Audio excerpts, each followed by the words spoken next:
The Jake Asman Show will begin shortly. Thanks to all these great Patreon members who help support the show. Get your super chats ready. Jake will be here in just a moment. If you love the New York Jets, this is the place to be.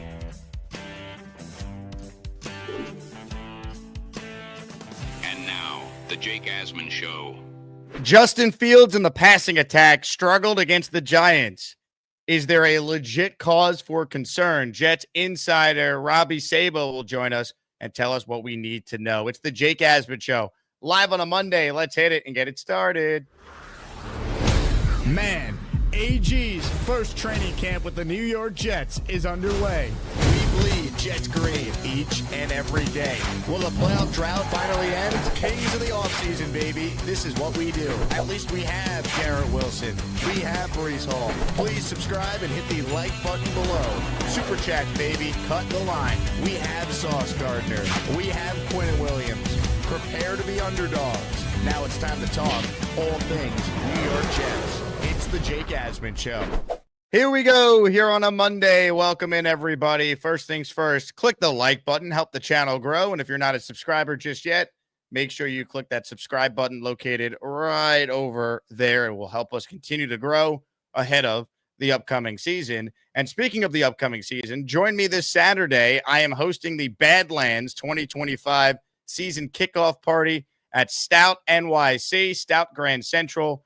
Easy to get to location right in Midtown. Join me, Joe Caparoso, Will Parkinson, Connor Rogers. I'll be up there emceeing the event. As Maniacs, if you want to go, tickets are still available for all you could drink. You also could just pay for your ticket to get in, and make sure you use coupon code ASMAN when you buy your ticket. That way you get credit for being an Asmaniac, and let me know, and I'll make sure we add you for our raffle for 10 total entries if you join. With that said, let's say hello right now to a good friend of the show. He joins us every week. Today he's joining us on a Monday because the Jets played on Saturday. Robby Sabo. Mr. Sabo, how was the press box? And as always, appreciate you hopping on the program. Yeah, of course. How's Jets fandom feeling right now after that performance, I wonder? I think it's a mix, right? I think if you were someone who didn't believe in Fields, you're like, see, he stinks. And if you're someone who wants to be optimistic, you're like, it's preseason. My big thing is, if people were going to go crazy in excitement a week ago after one drive for the offense, you can't give me doom and gloom. Oh, it's the end of the world after only two drives from the offense. And which one of them, by the way, they ran the ball really well and they actually kicked a field goal on it. So I think I try to have a measured approach on it. Ultimately, take all things practice, preseason with a grain of salt. And that's kind of where I'm at as we are, entering the final week of camp / preseason play. Yeah, and I agree with you. I think it's documented. I was never the biggest Fields fan. I still am not.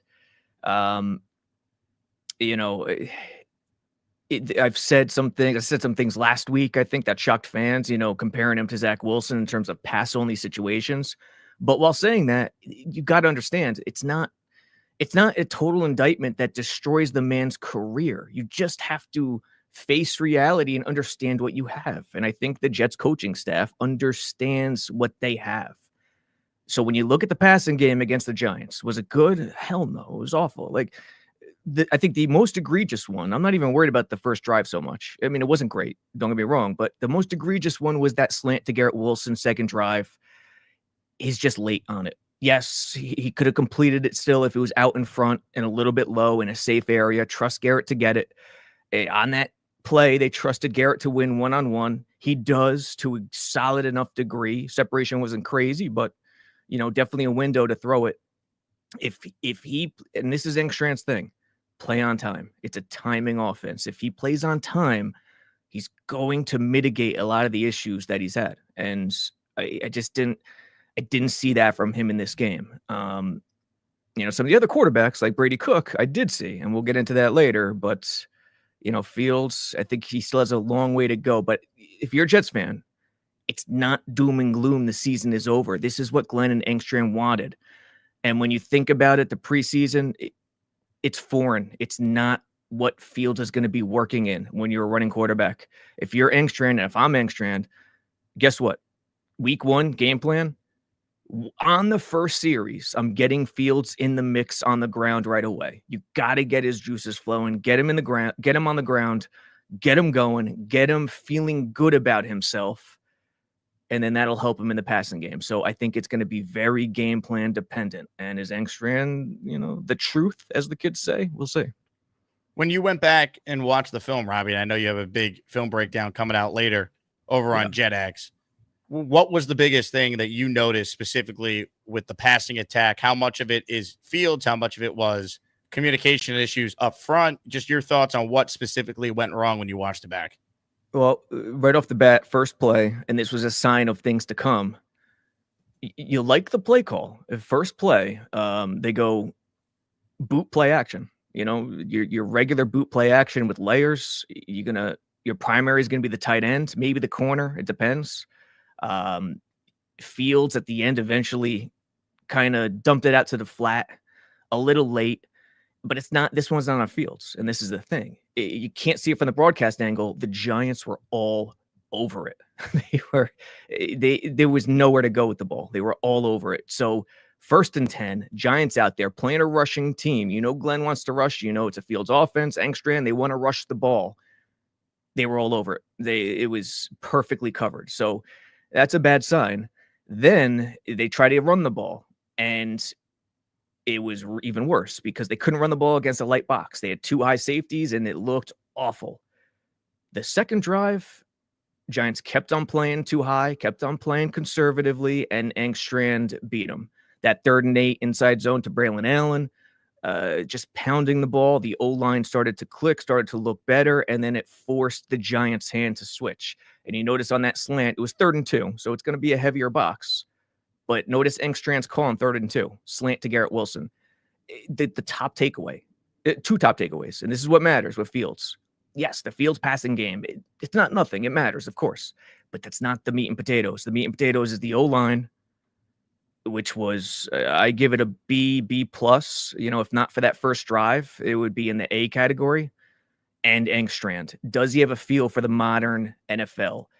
And so far, I think he does. 3rd and 8, he's willing to run the ball. And a lot of OCs don't take advantage of that when defenses are playing pass all the way. In that 3rd and 8 inside zone of Braylon, Giants were in a wide pass only situation with the pass rush. The D tackles were really wide. Far out, a 4-eye and maybe a 5 tech.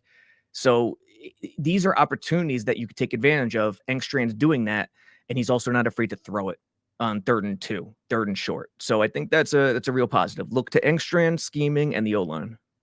Hit the like button if you're just tuning in. Subscribe to the channel. We are presented by Circa. I'll be out in Vegas later this week, so stay tuned for some awesome guests, including our friend Jeff Parles, who will join me in person. I'm headed to Vegas for Circa's Ultimate Contest Weekend. I'll be broadcasting the show live from Vegas Wednesday, Thursday, and Friday this week, including the post-game show Friday night before I catch a red-eye flight back to New York to MC that Badlands event. So stay tuned for content this week. And, of course, if you want to come to Circa to be a part of Ultimate Contest Weekend, you still can. Circa Million, Circa Survivor, $21 million guaranteed in prizes. Can't wait to be at Circa later this week to sign up for the contest and broadcast our show.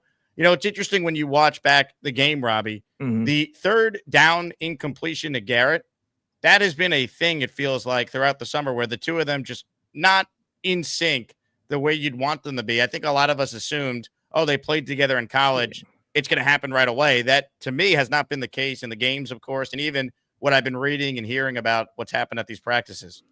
Yeah, it's true. It's I would stamp it as certified, but I don't think it's a Garrett Fields thing. I just think it's a Fields thing. And even though everyone knows I'm not the biggest Fields fan, I'm also not silly enough to say it won't work or it can't work. It's when Glenn made this decision, Rodgers Fields, he has to face reality. And I think he did, and I'm hoping he did. He understands who the better passing quarterback is by a long shot. He gets it. Would Glenn and Rodgers ever have coexisted? It's tough to imagine, number one. Number two, Glenn's plan is to minimize the importance of the quarterback. Rushing team, start at the basement level and be a bully and be tough. So I get it. When you think about Garrett and Fields, they had that chemistry in college. It's going to come back in the NFL. I understand why you think that, and you hope that's the case, but it's about the scheme where the offense is, where the passing offense is, where the quarterback is. If they throw the offense out there and say, "Hey, we're a passing team, we're just going to pass it every game," all 11 guys on offense would be run out of the league so quickly. It's not even funny. So it's not just Fields and Garrett; it's everybody, pretty much. They ran the ball well from what I saw. What did you Yes. make of the ground attack? If there is any positive for the offense, that drive that ended with the field goal, would they run the ball 10 times out of Yeah. 11 or 12 plays? It's tremendous. I mean, when you get just absolutely obliterated on the first series like they did, and maybe that's hyperbolic, but you know what I mean. It didn't look good, and they couldn't run the ball on the first two plays, the first two attempts against a light box. And as an OC, you go, that's not a good sign. If I can't even run the ball there, what am I going to do? A lot of play callers will abandon quickly and start to overthink things and start to pass the ball. I know it's preseason, so you're going to stick to your guns a little more. But the fact that they took that, realized it wasn't working, and stuck with it is really noteworthy. And I think that's a really solid thing. The O-line looked great. I think that's the key. That's the key to this offense. Forget Fields, folks. Forget him right now. I'm just saying, forget him. It's about the O-line. That is the everything part of it right now. O-line, specifically Vera Tucker, I thought looked really good. Yeah. He's got to stay healthy because he's in for a big year in this style of offense. Got to stay healthy. We saw the stats. We know the stats. They were so much better under Saleh with Vera Tucker out there. LaFleur's offense. Whenever he's out there, they run the ball so much better. Him and Brees, Brees, God, I bet you he was crying when he was running the ball without Vera Tucker out there in years past. But yeah, Vera Tucker, Membu. I know Membu got beaten by, who was it, Burns? I can't remember who it was. But overall, I don't think there's any concern in terms of the O-line right now.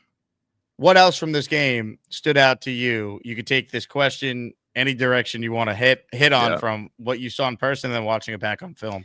I was up in the box at MetLife, no TV, so I don't get to see Glenn's face on the sideline.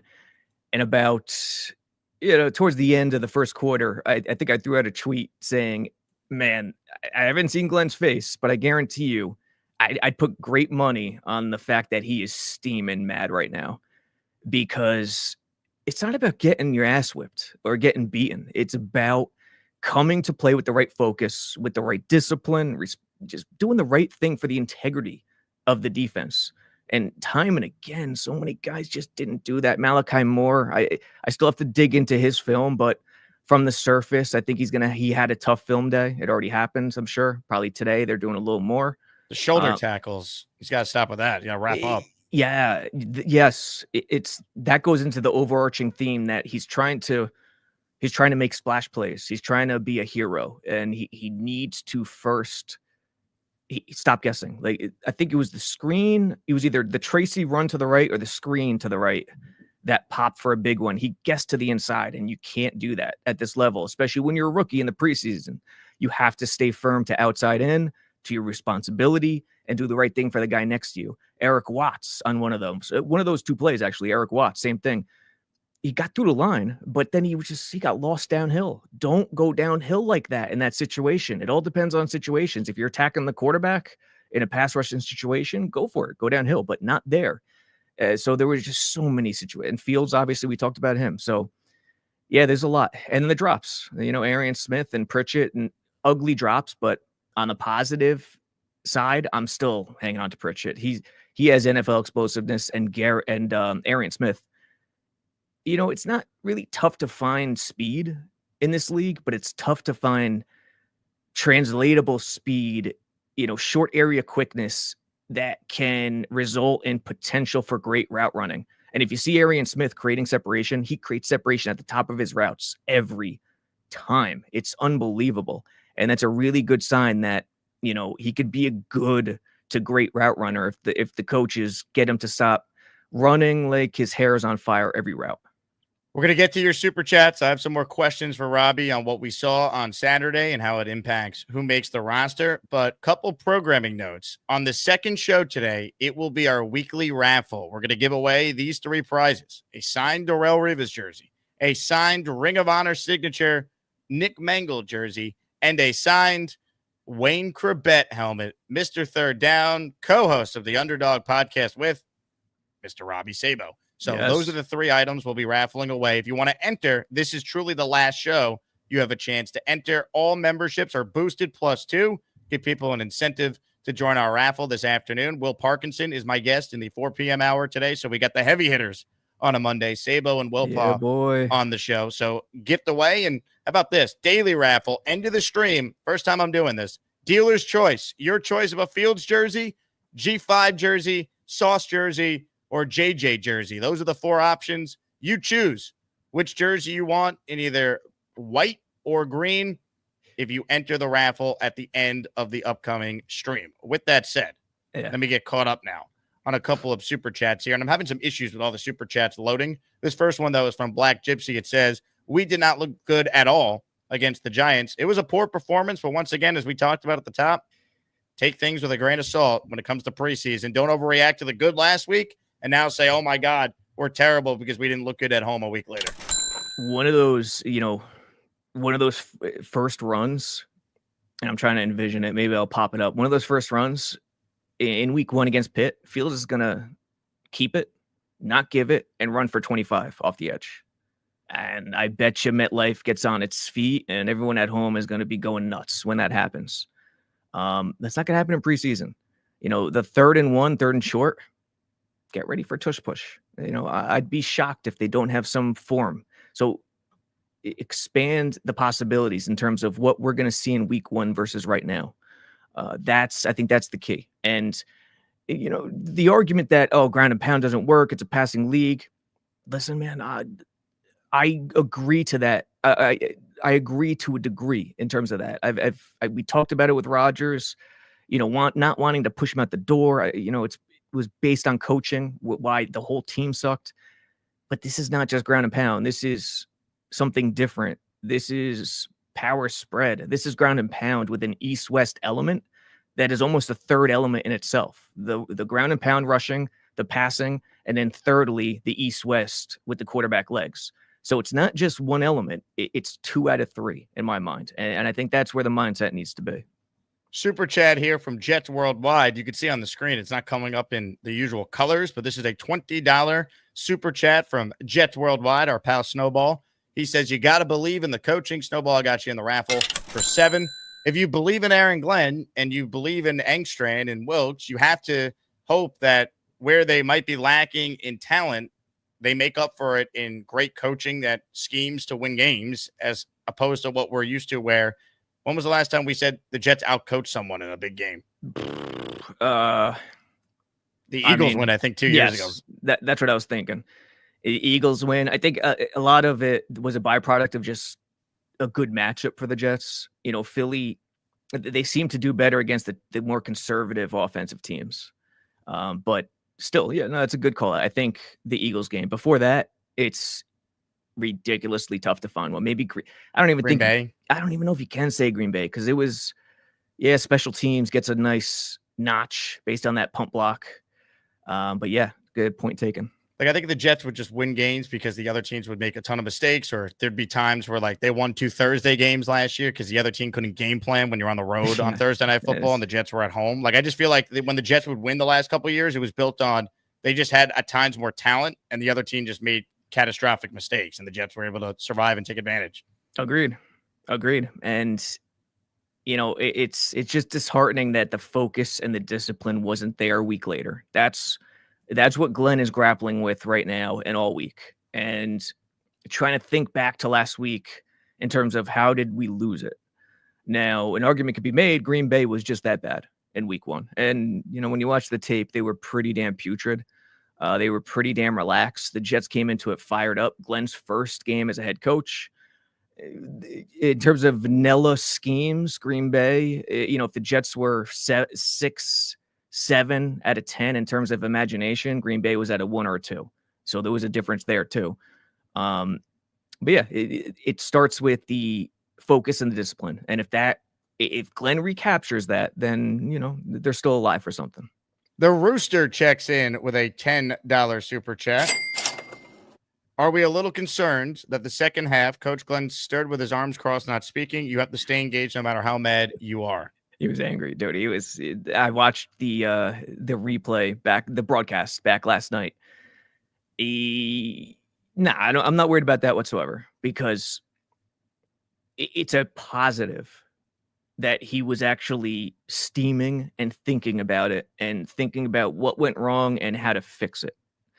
In other words, some head coaches don't have the wherewithal or awareness to even spot that in real time, if that makes sense. So to your point, whoever is commenting, do you want him engaged in the game? Yes, of course. Preseason, a little different than the regular season. If you see him doing that during a regular season, okay, it's something. But also at the same time, remember, he's not a play caller. If the head coach is not a play caller for D or O, there are times when, you're going to nitpick in terms of what he's doing, his body language. Comments, questions, super chats will cut the line. We're having some issues with the colors coming up, but I'm checking the chat religiously, and it says that Me Now has gifted 5 channel memberships. Hey now. Yeah. Boosted +2. The following listeners are now channel members: Ryan Curry, Chris the Flash, D1, Colin Fish, and Gaming with Chris. If you tuned in late, last show before the raffle this afternoon, so we're boosting everything, and we'll give people a chance to pick a jersey they want ahead of the season. JJ, Sauce, Garrett, or Fields in the color of your choice. Yeah, hold on. Ryder on the Storm says, how do we know that the camera wasn't on him the whole time? Well, the CBS broadcast was, so you probably watched the NBC one.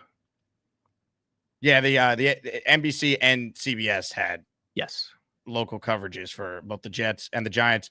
Mark Sanchez on the call with Iron Eagle. I enjoyed that. I didn't know that was coming. I was expecting Becht. Out of nowhere, here comes the Sanchez. He's pretty funny. I mean, listen, he does a decent job. He's got personality. He's not afraid to be a goof, which is great. It's really relatable. So I think he does a good job. I don't mind having him on the broadcast. Love it. Ladies and gentlemen, comments, questions, super chats, they will cut the line. If you have a question for Robby, write it in. Like Tom Ace, he says, if I win the Wayne Corbett helmet, can Robby Sabo sign the other side? Oh, you better believe it. Come on now. But my signature is just an X. So because these days when you're writing the signature on those 7-Eleven digital thing, it never comes out right. So I just do an X or a squiggly line. So let's save everyone's time and just put the X for me and pretend I did it. Ladies and gentlemen, a question has come in. It's an Asmaniac super chat from Shake and Bake, who's been a channel member for 19 months. Thoughts on Ruckert? Is he likely to make the 50-man? Oh boy, Ruckert's. What does he do, Robby? Seriously, I'll come back with this one. I still have to hone in on him with this film, but I saw a clip Nania put up on Twitter where he just completely he got over his feet. He got off balanced. I forgot who the edge was, but the edge just wiped him away like he was a 7th grader. It was rough. Now, that's just one play, so I don't want to crush him completely, but he has to block. Like we talked about last week, he has to block. And if he's not going to block, he can get cut. There's no question about it. So I hear they could find, if his job is just to block, they could find someone that gets cut next week on waivers. That could block just as well. His job isn't just to block, but I think that's where it starts for him, because this tight end 2 in this offense, you want to have your tight end 2 be a blocker. So with Smart as the number 2 pass catching threat, if there's a blocking tight end out there, yeah, he better look over his shoulder or hire a taste tester. What's your take on what happened with the Stone Smart play on Abdul Carter? Abdul Carter made the terrible decision of trying to fight with Jets Twitter. He should shut his mouth. As bad as the Jets have been, I mean, the Giants have been way worse, and he made this a way bigger story than it needed to be. But shout out to Stone Smart. I'm just going to play this on replay, Robby, as you talk about what you saw here, your thoughts on everything.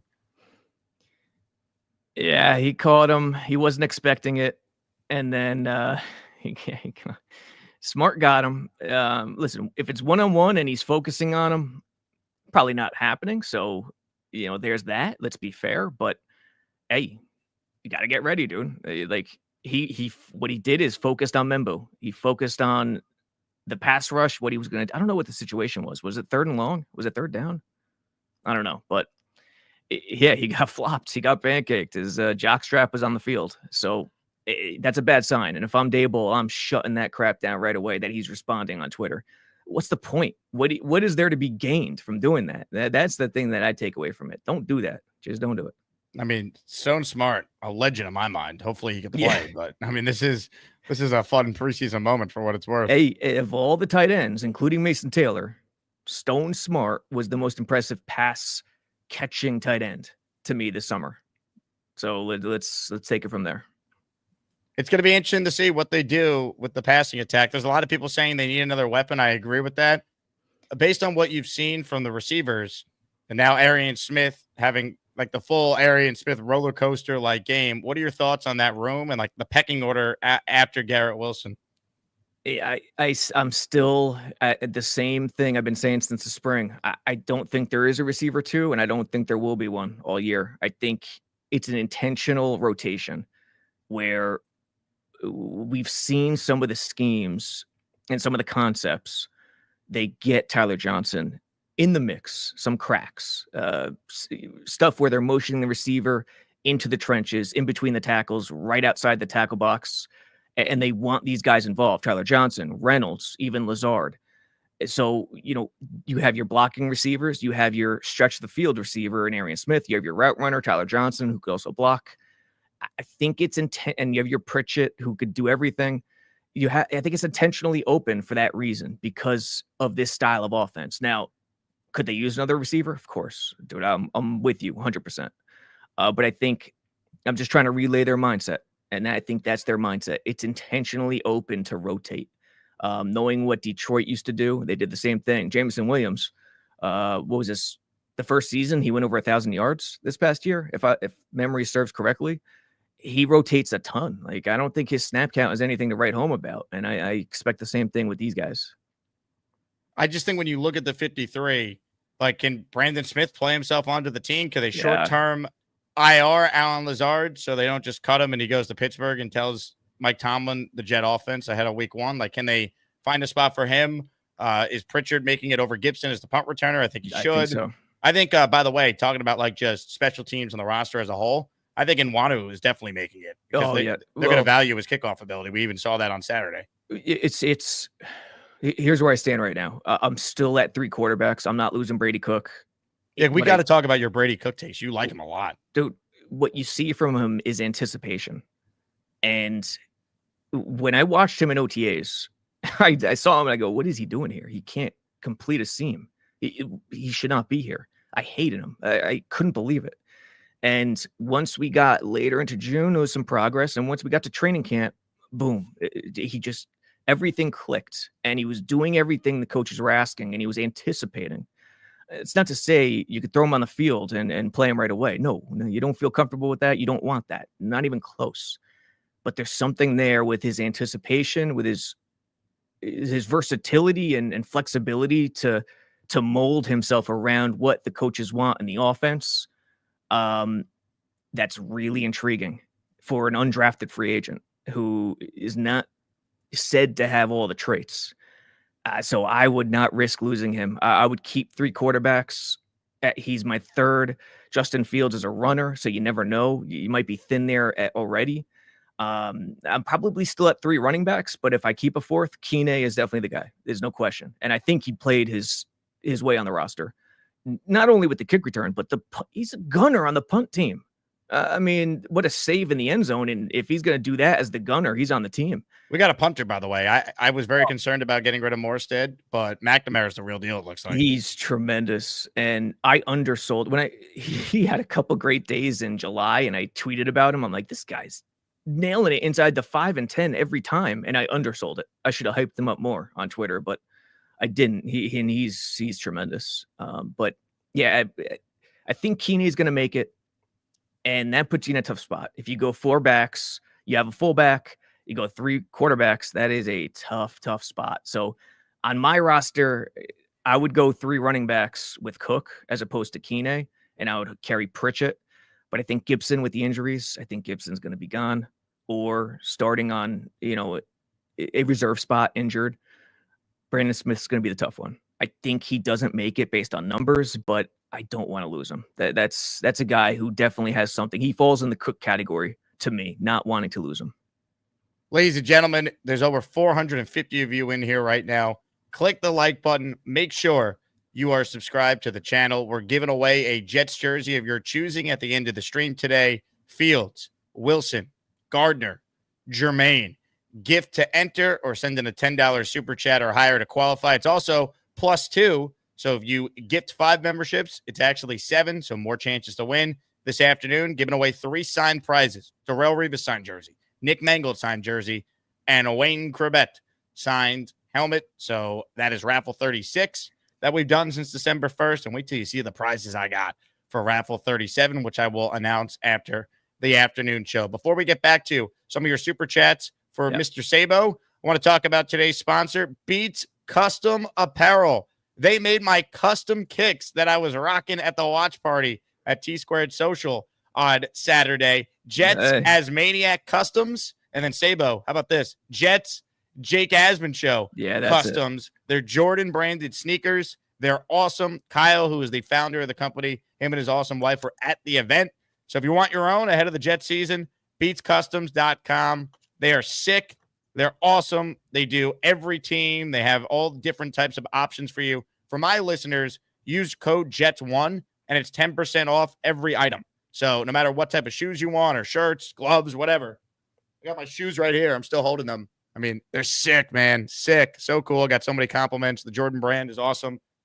And then the next event I do, I think I'm taking these to Vegas with me, Mr. Sabo. I'm rocking the white Jordan kicks here. Yeah, those white ones are it. Those are it. You walk around Vegas with those, watch out, dude. Spotlight will be on you. You'll have your own entrance music walking into casinos with those. Can't wait. So these are awesome. Thank you again to Kyle. Thank you again to Beats Custom Apparel for sponsoring the show. Check it out, folks. BeatsCustoms.com. Check it out. I know, I think Kyle told me already 4 listeners have already ordered shoes. So thank you guys for supporting Kyle's business. And he's one of us. He's called into the show. Diehard Jet fan. So, I mean, support a fellow Jet fan business. All right. Let's get back to some of your super chats here. I'm keeping track of everything. And let's see. This one is from Fiore. This is our guy, Paul, who won a signed Joe Namath helmet 2 weeks ago. Is it fair to say Fields is a lotto ticket, but with the talent in the 26th draft, it's likely our future quarterback is not on this roster? Or do you think Aaron Glenn loves Fields and thinks he can win big with him? I think both are at play here. I think Fields is more a byproduct of what Glenn envisioned his offense to be, if that makes sense. He wants it to be physical. He wants it to be run first, and he wants a mobile quarterback. As a DC, there's nothing more frustrating than 3rd and 11. You do everything right. You play the sticks. You dominate the play, and then the quarterback just scampers for a first down and breaks your back. So that being in the back of his mind, I guarantee you that draws interest towards a guy like that, an offense like that. And, Philly winning the Super Bowl, I'm sure helped him in that regard, because Philly winning the Super Bowl, in my mind, is the first time a running quarterback, a rushing concept first team with quarterback with legs has gotten it done, really, if we're going to be honest. So it's fair to say, it's a good comment. It's fair to say that the quarterback of the future is not in the team right now, but the whole quarterback of the future thing, if you think about it, is sort of, I don't know if Glenn thinks about it that way, if that makes sense. It's like, if you chase that idea so much, you could lose sight of the nuts and bolts of everything else. And I'm not saying Glenn would, push Archie Manning away or something, anything of that nature, but it's just not on the priority sheet right now in terms of what he's thinking about. And I think Fields kind of fits his thinking, as opposed to saying, this is my guy. Ladies and gentlemen, a 5 spot from J-Boy. He's in the raffle now. Hey, now, hit it, B-Man. I want to make sure we protect the prize that B-Man won. Look at this thing. And he's wearing the Brits jersey. You kidding me? Come on, B-Man, help him out a little bit. Best we can do with V-Man. Captain Puerto Rico, away. I want to make sure we protect the prize that V-Man won. Look at this thing. And he's wearing the Brits jersey. You kidding me? Come on, V-Man, help him out a little bit. Best we can do with V-Man. Captain Puerto Rico, away. Folks, don't worry. V-Man's top prize did make it back to Poughkeepsie, to Peekskill, New York. He won the signed Brees Hall frame photo, the largest and most expensive giveaway prize we've ever given out. And he refused to wait for me to wrap it fully. He just took off. He was trying to get away. What was going on there? He had to fly off and do what he does. So, Man, V-Man, accepting the gift like he stole it.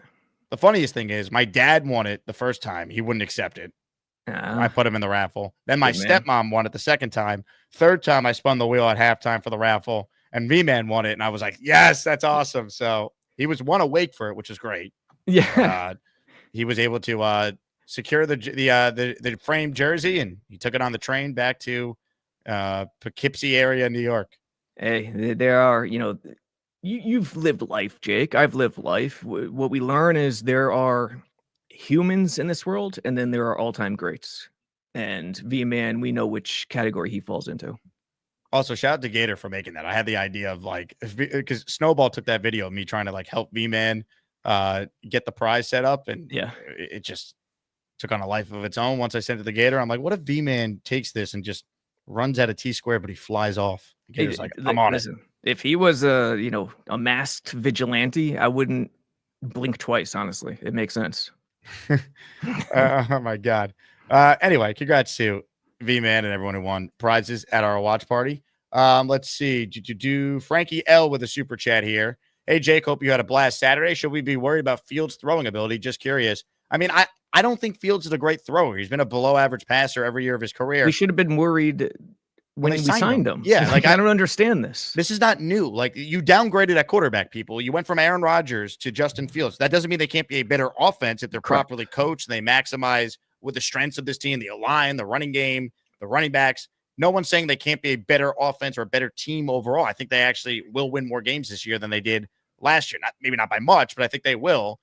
But am I concerned with his throwing ability? Yeah, that's why I'm hoping that someone emerges that can help him, or they're just really good at scheming guys open, because that's the whole key to this. This is what throws me. I don't understand the shock. And it's like I saw someone in the comments getting upset that I said we shouldn't worry about Fields. This was springtime talk. We witnessed this with Favre to Sanchez. Who's the better quarterback, Brett Favre or Mark Sanchez? Brett Favre. Which Jets team was better? Which offense was better, 2008 or 2009? Well, actually, statistically, it maybe was it 08? I don't know. I mean, they were 8-3. It might have been. I know your point. I know the point you're making, though. They were a better team, obviously. It worked. Yeah. It worked better. Yes. 2010 is a great example because Sanchez actually took a step forward. He was competent enough as a passer with the running game and everything that they had a real team. Yes, Aaron Glenn does not think for one moment Justin Fields is a better or even close to Aaron Rodgers in terms of passing ability. Come on. And you're fooling yourself. If you think, I saw a lot of comments after the Green Bay game. Oh, it's so nice not to have a quarterback who checks and doesn't run the ball and does all that, just dumping on Rodgers. And I'm thinking to myself, guys, this has nothing to do with Aaron Rodgers. It was coaching. It was everything related to coaching, to accountability, to all that. And they are at ground zero. The start of the collegiate program where you have to start from scratch.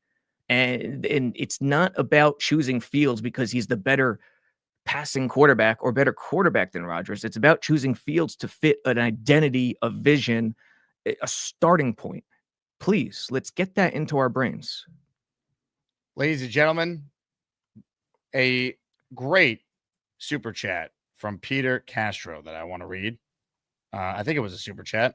I don't know. It's not coming up, but I know he super chatted something about you being awesome, Mr. Sabo. So he goes, Robby Sabo's analysis is fantastic. And then he wrote, does Lazard have a pulse? Which I'm going to recommend as your agent here. Don't answer unless he sends in another $500 super chat first. Yes. We'll settle for 300. JR3. Yeah, dude, Lazard and Gibson. I mean, Lazard and Gibson with the injuries. Jets fans might be smiling a little bit more right now. They just can't release Lazard until after week 1. Don't let him go to Pittsburgh and be an informant. Agreed. And, can you sneak him on an injured list? Who are the 6 receivers? Who would you keep? Garrett, Reynolds, Arian Smith, Tyler Johnson. I'm not losing Pritchett. That's 5. Who am I missing here? I want to keep Brandon Smith. If you don't keep Lazard, you can keep Brandon Smith, and that would be your 6th. Skinner have a chance. That was a sick catch he had for the 1 touchdown. I like Skinner, man. I do. I like Skinner. I just like Pritchett and Brandon Smith more. Brandon Smith feels like he's been more consistent than Skinner this summer, but Skinner's made plays, so that's not nothing. Yes. Yeah. It's not a black mark on Skinner. It's just I like Pritchett and Brandon Smith are the guys. And Lazard and Gibson, I know they're a part of the group. Jets fans, they draw ire. Yeah, I think I mentioned it last week. It's Lazard, Gibson, Rucker, and Clemens. But all I could do is say I think they want Lazard because of the run blocking ability, and I think everyone thinks they're going to go jumbo and 2 tight ends with a fullback, 22 personnel, 12 personnel. They're going to do that, but I think it's going to be a lot of 11 personnel too. If you watch Engstrand, there was a 3rd and short that he ran against Giants, and it was a wide bunch. But the point of it was 11 personnel, but he spread the defense out. He put the bunch it was a really wide split. And that is a college principle. That's widen the defense, spread them out, and let the running back and the O-line have more room to work. So don't be shocked if they keep 7 receivers somehow, because they're going to use receivers a lot because, their blocking is really nice. Reynolds, Lazard, Tyler Johnson, and that matchup against DBs is a better matchup than Rucker or the tight ends or Stone Smart against the trench players. But, everyone saw that smart block on Abdul, so they're going to love that. It's not letting me bring it up because StreamYard's having issues with the comments right now. I'm going to have to do a refresh at some point shortly. You're taking the money and running. No. Dylan Terrman wrote, can they get both Lazard and Gibson to IR? That would create 2 roster spots. Like, how serious is the shoulder injury to Gibson? We don't know yet. I don't know. And listen, credit to him. He he came back. He was playing hurt. But that's, that injury is going to be a problem for him. It really is. By the way, Corley to be cut. Matthias wrote that. I mean, come on. Malachi Corley, he has no chance of making this team. He's done nothing. Yeah. He's been buried, and it's not good. And it has to be something where it's just not getting it in terms of the playbook and the scheme and I don't know what it is. No one does, but it has to be a Denzel Mims situation. Has to be. But to his credit, he did get open down by the goal line, and Brady Cook missed him. If everyone remembers, it was a flat, an inverted zig, a flat to back into the middle. And off the jump with the motion, he actually set it up the wrong way because he beat his man to the flat so badly. I think Cook gave up on it because he was coming back into the coverage. Cook went to the corner and someone dropped it. I forgot who it was, but to credit to him, he got open on that play. Could have scored a touchdown. He did. He definitely did get open on that play, which he just hasn't done enough. I mean, ultimately, he's out there in the fourth quarter of these preseason games. It kind of tells you his standing. You have to do something especially awful to get cut on a rookie contract as a 3rd rounder. Let's just talk it like it is. You're going to take some dead cap on. You just don't want to do that as a GM. And I think that's where it's headed. Ladies and gentlemen, let's make sure we acknowledge JR3, who joins our Jets jersey of your choice raffle at the end of the stream. Normally it's 5. Today it's 7. All memberships boosted +2. Yeah. All right. JR, thank you for supporting the channel. A couple super chats here. This one is from Zach Rosenberg, who says, do you go after Gabe Davis or another vet wide receiver, or is he no better than the receivers we currently have? They all are wide receiver 3s. We don't have a real number 2, in my opinion. Yeah. I probably don't. I probably don't go after. I mean, unless it's a guy that really blows me away and it's a surprise cut. You know what I mean? If it's a guy who really, really makes a difference, yes, I wouldn't hesitate. But a guy like Gabe Davis or of that ilk, probably not, because they have bodies, they have youngsters. You want to give them a chance, and you also know what this offense is. That's the main point. I think the 2 really sneaky needs they have is, they're deep in the secondary for sure. They have a lot of bodies. They have a lot of talent there. And I say that very hesitantly, but third boundary corner. If anything happens to Stevens or Sauce, that's a world of hurt. I didn't like what I saw from Stiggers against the Giants. I really didn't. I know he got the pick, but just based on what he did, he played a little bit better as time went along and the second team came in. But if any of those guys, one of those boundary guys, they need a boundary third corner really badly. The touchdown wasn't on him though. That was clearly me on Cisco with the cover 3 breakdown. It was actually for those who want to get bored, go to Twitter. I think it was like 17 minutes breakdown on it. It was a strange one. Yes, it's on Cisco mainly, but there are teaching points in terms of so many different guys on that play. For instance, people don't even realize this, but part of the reason why Cisco came over to the sideline nearest on the near side towards us is because the slot guy was running a wheel and Tony Adams let him go. And so Cisco, that was his first read, the slot guy. And that wheel was wide open down the sideline. So Cisco had to move over to grab that wheel.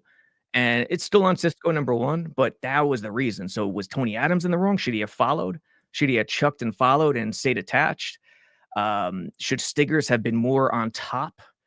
It depends on the call, mainly on Cisco, but a lot more is at play. And then Brandon Stevens on the backside had no one. If he gets more depth early, it maintains that 3 shell, and he might have been able to help out. Probably not. But yeah, it's welcome to the world of film room, folks. It's boring and it attacks everybody. You know who has really impressed me and has reminded people who he be? Michael Carter is so important to this defense. He is so good. Michael Carter is so damn good. And if I'm taking a slot corner in the NFL, I would take him in a heartbeat. Not even, he is so damn good. So important, so good. I can't stress that enough. Stevens made a nice play as well. It looks like he's getting better. Great play. Their defense is going to be good if Stevens, Carter, and Sauce are out there and they're healthy. Yes. Yeah. And if they're stiff enough, I was looking for another word, but I'll go with it. If they're stiff enough against the run, if they're heavy enough against the run, if Sherwood could fill and spill and Quincy could do it enough, and Jamin Davis, I mean, I don't expect them to play base a lot based on 11 personnel rule in the league, but if they could stop the run, I think they're going to be good. That's the big question. Comments, questions, super chats, cut the line. Paul Taxter in the Asmaniac raffle for 5. Paul, thank you very much. How about J-Boy? Another 5. He's in the Asmaniac raffle for 5. Guess what? It's 7, boosting every membership by 2. All right, let me get to the names here. We got a lot of memberships here. Love that. We're giving away a Jets jersey of your choice at the end of the stream for the 500 of you who are tuned in live right now. And for anyone who just tuned in late, Simple Eats, Shane Nitro, Rich Samini's Crusty Tissue, Pocono Jet. Oh, I love Rich. That's not me saying that. I'm just reading the names. yes. Sharif Inami, Aaron Quinones, Scott Einder, Matthew Gordon, Atticus Hamilton. That might have been 10. I think it was 10. If not, close enough. Thank you to both Paul and to J-Boy. Oh, look at this. Omar Ochoa, who won a signed jersey last week on the show. I just saw that he gifted a membership and he sent in a super chat here. Let me see if I can find that real quick. I will pull it up. But he wrote, as I'm looking for it, hello, Jake and Robby. Go Jets. Well, hello, Omar. Yes. Tell Omar you say hello. Hi, Omar. There you go. See? Also, the Dominican Destroyer has entered our raffle for 1, aka 3, boosted. There we go. As far as what to expect now for Friday, do you think part of the reason the offense only played 2 drives, the starters, because Glenn's going to have them play 6 days later against the Eagles now on Friday? Because if I'm going to criticize Glenn for anything from the game, I wanted another series with the starting offense because he took them out with 38 seconds to go in the first quarter, and that's when Martinez came out. Agreed. I would have loved to seen more from the offense. I think he was abiding by, get points on the board. The get points on the board rule, and I'll feel good. And that's what they did with the field goal. But I wanted to see more. And, if I'm a betting man, I'd say we're going to see him this weekend. You think so? I think so. Yep. All right. I think so, too. I think so. And let me listen. I'm not a truth sayer. I don't know, but I'd bet the house. Yeah, The house. the house. It's a nice house you have. I don't have a house. Nice apartment. That's why I'm betting the house. Gator writes in, would you make a move and try and get Trey Hendrickson from the Bengals? Dude, I love Trey Hendrickson, but what's going on with that? I heard his name be bandied about, but I don't know much about the situation, to be honest. They are reportedly listening on offers. How much would it take? That's my thing. I'm not trading my one. I might need that for a quarterback No. next year. Yeah, I'm You not got to trading pay him him too.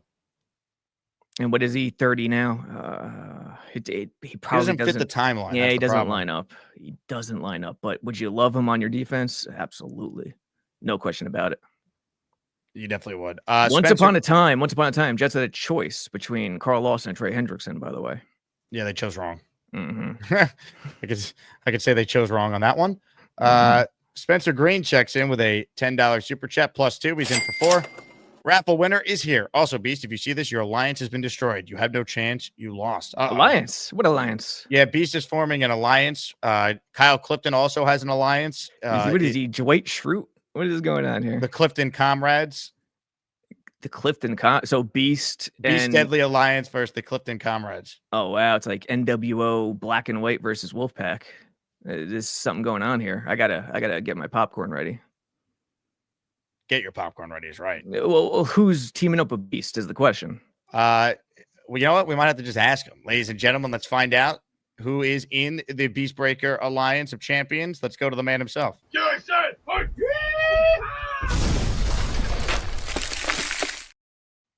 That Jet Giant game got a grade of an I. You know what I stands for? Incomplete. Very bad. Very bad. No communication. No work in the defense. Very lacking in all cylinders. And I was very disappointed. There needs to be some real communication. The next thing, if I see any more miscommunication, there should be some cuts. Big cuts. Corley, bye-bye. Clemens, bye-bye. Sorry. You two are not qualified for the job. Martinez, I say he will be a perfect practice guy. I think we put him on the practice squad. Brady Cook. Got a lot to offer, but work with him. You know, get him in the work with him. You know, the odds are still the Beast. The odds are still with the fact that they'll probably carry 2 quarterbacks and Cook on the practice squad. Yeah. Well, Cook is young. He has an ability to fly. But did you watch that one miss? That one miss that the Giants ran right all over us like a buzzsaw. I'm sitting there going, like my eyes were ready to go. I'm sitting there with my eyes spinning, just going, "Are you freaking mental? What the hell did you just do? You just let him buzzsaw us like we're idiots." And look at this Beast. Look at this Beast. Cincy Matt, Robby, are you taking your take back now about Brady Cook? No. If it was me, I would keep Cook. But the odds in terms of what they will do, I think, are still strong that they're going to keep 2. Hey, Beast, do us a favor. Show off that shirt that you're wearing, all right? You're going to be my model for the day.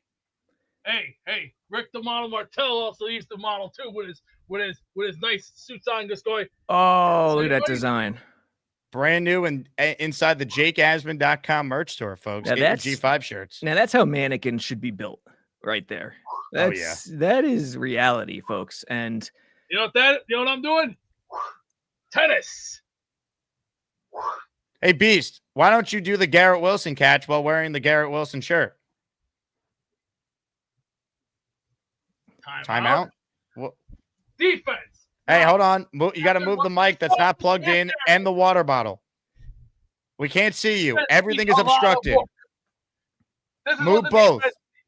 They need a lot of work after what I saw. Okay. Defense. 3-4 defense. Now pay attention, ladies and gentlemen. Robby, make sure you pay attention. Now, since the Giants ran all over us, you're supposed to be over here. Your big dude's here. Look like you're physical and stay hungry. So all this right here, your center. You're supposed to look hungry. Back 4 should be ready to go and look like they're physical to get like, come on. You want it? Come on. Down by the river. this guy right here. Look at the quarterback like, you're mine now, son. Welcome to the NFL. I hope you land that first stand, bitch. Now lay down. That's what you're supposed to learn. Or you can do it another way. Look at it like this. Grab. Woo. That's how you're supposed to do it. Not this. Like, oh no. You're supposed to be like that. Another way you catch the quarterback. Look at it like this. Give him like a spine buster and knock his teeth out and just give him a message of New York City's our house. Jets. Jets. Remember that. That's 3 examples of today. 3. Communication, dominance, and physicality. Beast, who's in your alliance? My alliance. It was All Bash. right, Was your Bash at the beach recently? Did I miss that show when you turned? What happened? The first guy I already said, and he's simply ravishing. He's Mr. Gold Coast himself, Mr. West Coast himself. Next, LA Mayor, Doctor, and as I say it, the fabulous, ravishing Ricardo Alcante. I don't know what you said. Who? I'm going with Ricky Kent because number 1, oh, Rick Kent. he is Mr. West Coast. And you know who he also looks like? Ken Resnick. Does the name Ken Resnick ring a bell to you? Well, you went with Rick Rude already. Hey, Rick Rude he knew how to get the women. That's why everyone does the whole clean shit because it gets the women's attention. Who's your Bobby the Brain is the question. Bobby the Brain? Yeah. Bobby the Brain was crazy. Sometimes the guy was off, doing his own thing. That's why who do you think he managed? Nick Bockwinkel and the crippler Ray Stevens. Does those 2 ring a bell? Yes. So you're going with Jimmy the Mouth from the South. I see. I got you. Jimmy Hart was okay. But Paul Heyman was one of my guys, and I also liked the lovely Miss Elizabeth. She was Cornette? What about Cornette? Jim Cornette was okay, but his politics lately are for Cocoa Puffs. He's that Southern Democrat. He's too nuts for me. That's why I'm like, it's like, it's like saying, okay, you're doing your own thing, whatever. But like I said, next year, this season, I expect grades to go not. I want to see grades up, and I mean improvement. Yeah. And we got to see. Did you see if Saturday's game looked very bad, we better do better against the Eagles. And I expect a passing grade, not a failing grade. Any more failing grades? We're going to be seeing a lot of writing of, oh, look at the Jets this year. Very, very bad in the pocket. Not so good. That's why no team, no franchise, nothing. And you know who will be writing that? The New York Times, the New York Post, every single newspaper. Oh. Peace, thank you. I was having some tech issues, Robbie. I just survived the issue I was having. My laptop was going to... Yeah, I was gone during part of that. Oh. My laptop was going to die. I had to reconnect the charger, but I think I'm good now. I went into this just foaming at the mouth drooling to know about the alliance. And he never What I answered got our out of questions. it, I don't know I know less than I did going in. Let's put it that way. That's the problem. Yeah. But if you want to join Beast Alliance, you can. All right, a couple super chats left, and then we'll say goodbye to Robbie. I'm going to stay on for the rest. We are doing a jersey raffle at the end of the stream. Pork of the Morning has a super chat. It's a $10 super chat. I'm going to try and pull it up on the screen. But you know what? Zach's super chat actually went first. He wrote, Robbie, I respectfully disagree. We lose Mason Taylor at G5 for any time. We have no one besides running backs. Tight end and receiver, way more important than secondary depth. I mean, listen, dude, if we could sign a receiver who's a clear upgrade over the guys we have, I'm in. But if we're talking about Gabe Davis, I mean, that's the key. I'm talking about, I don't want to add another jag. I don't want to add another guy. That's what I'm saying. And I'm not saying it's the the 88 Niners receiving room with Rice and Taylor, But what are you gonna do? We'll see who gets cut. Hopefully someone stands out. And I think receiver definitely on the list. Backup D line. They need some help. Even a run stuffer. Keep an eye out for a run stuffer and a boundary corner because JBC impressed me. Some of the guys that were on tape that impressed me. Dean Clark, pretty solid. JBC He had a really good game. He really did. JBC. Jordan Clark has lost steam. The Clark son from ESPN. Initially, he's starting to he's a perfect example of a guy who has the mind. He has the mind. He has the instincts. He's always in the right spot. I just don't think he's athletic enough or big enough to hang. But I think he's going to be practice squad bound for sure. This one is from I shouted it out before. This is the most difficult show I've ever had to try and do.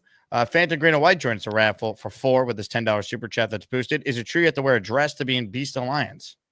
Yeah. I'm not sure. Yeah, that would be Is there a dress code? That would Hey, be a Beast, deal is there a dress code for the Alliance? Move that bottle that's covering you. Beast? Beast, move the Give me a bottle. minute, please. I was just having a little salsa and, oh. Moo moo. All right. Why don't we do a call that I think you'll respect on the way out of here?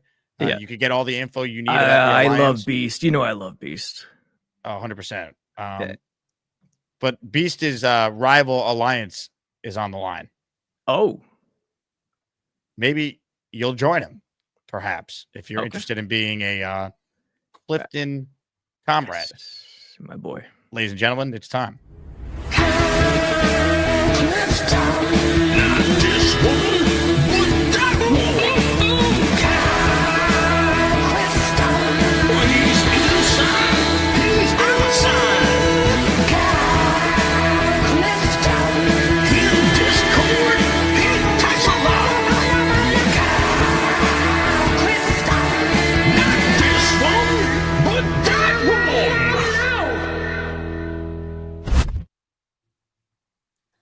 It's not a very controversial take to like Miss Elizabeth as a wrestling man. This is by the true. way. This is true. Yeah, if you came of age in the '80s and you had an iota of testosterone, Yes. she was definitely on your radar. Yeah, I was 7 and I was feeling some stuff. I had no idea what was going on. Yes. So has AC Thomas? I know he might be a little gimpy. Has he kind of fallen off the radar a little bit? Are we dismissing him out of hand, or what's He going hasn't on? played yet, right? Yeah, He's yet to appear in a game. Is he practicing, though, Robbie? That's what I'm confused about. I can't. I think Kyle said it perfect. He's fallen off the radar. I can't remember if he practiced at all against the Giants. I don't think so. I think he's just been hurt. And Yeah, I was a little surprised that he said that you thought a boundary corner was going to be a real need. A third Yeah. guy. Yeah, I just thought like 2 weeks ago we seemed like we thought we had an abundance because he was such a find in the third round, and now, we're looking to the waiver wire. It's just a little strange. Yeah, and again, I think they're deep. They have bodies. Like if you talk about Stiggers and AZ and JBC, it's not terrible. It's not great, but it's not terrible. And Oliver could play outside in a pinch, but a third guy, if one of those top guys get hurt, it's a real issue. I think it's you just don't want one of those two guys to get hurt because Michael Carter, you're leaving him inside no matter what, for sure. Right. So yeah, the third guy. Are we sure that this team is going to be throwing the ball 8 times a game? Might be less, might be fewer. Yeah, I mean, I'm thinking 8, 10, 12, like depending. Yeah, it all depends. With this team, with this offense, with this vision, the starts in games are going to be massive. Let's just keep it real. How they start each game will be so much because you don't want to fall behind. They want to control the clock. We see it coming a mile away. And I don't think Jets fans have fully adjusted their expectations yet, which is normal. You don't really fully adjust until you see it in September. But it's coming. It's coming. Right. The other thing was around cut down time and available players. Mhm. I think this Mechie trade kind of shows how teams value wideouts. I don't think that I don't think a trade for or a waiver wire pickup is coming. I think you're going to look for a defensive tackle or maybe a tight end to kind of boost to either side of the ball if and when they become available. A blocking tight end, Yeah. you know, if they decide that Ruckert really is bringing no value to me, I don't really care if he's Fields' boy. We've kind of seen enough from him at this point. And then obviously, I was complaining about this on one of the other shows the other night. I don't understand how when you prioritize in the draft fixing the offensive run game, you don't also prioritize fixing the defensive run game. And teams were kind of running all over us last year, and we really need a run stuffing one technique to partner up with Quinn to make sure that that's not a problem on the go forward. That's kind of how I feel about it. You're spot on with Ruckert. And interestingly, I'm trying to be as fair as possible with Ruckert. There was a stretch there in camp a few weeks ago, right before Mason Taylor got hurt, where Ruckert was out playing Taylor in the pass game. He was making some nice catches. And then those couple deflections happened, turning into picks with Stevens, and it's been all downhill since then. So agreed with you on Ruckert. The one tech, 100% agree. It's curious with Glenn.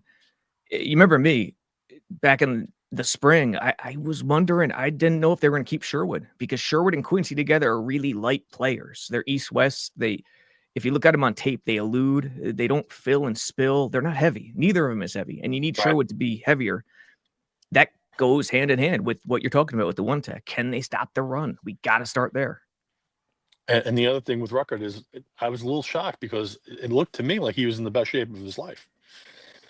Yeah, we'll see. I don't know, man, but good call. They definitely need blocking tight end is definitely going to be on their radar for sure with cuts.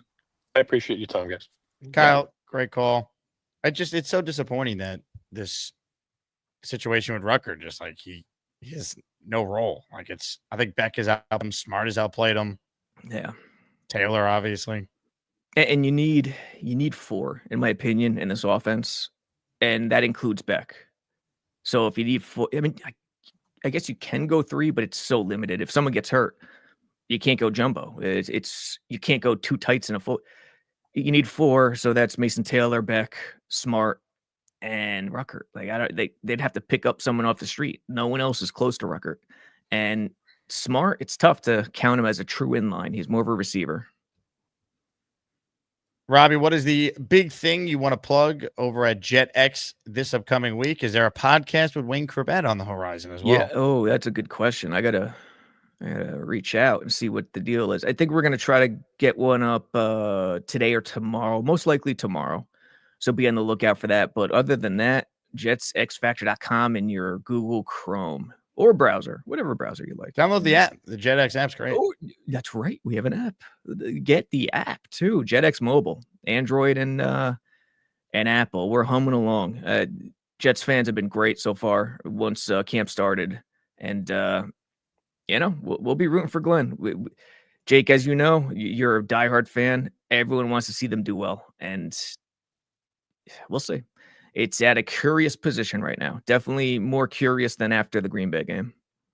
Interesting week as well, because it sounds like they're going to practice just Tuesday, maybe Wednesday, walk through Thursday, game Friday. We're nearing that end of training camp where you guys won't be able to actually watch practice anymore. It's over. It's basically over in a snap of a finger because of these games. It is one availability day. I don't know if it's tomorrow or Wednesday. I got to look. Well, that's the only email I have from the PR people. It's tomorrow afternoon practice and more time to get the body recovered from Saturday.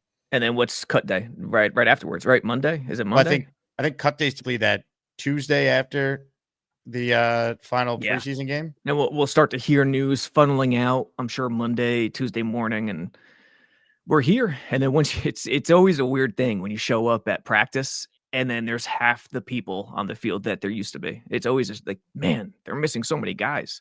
But that's just the nature of the business, nature of the beast, so to speak. Did somebody say beast? I did. Beast? Anybody want a drink? Oh, Fruits! What is that? Is that clear water? Coke? Is that clear Pepsi?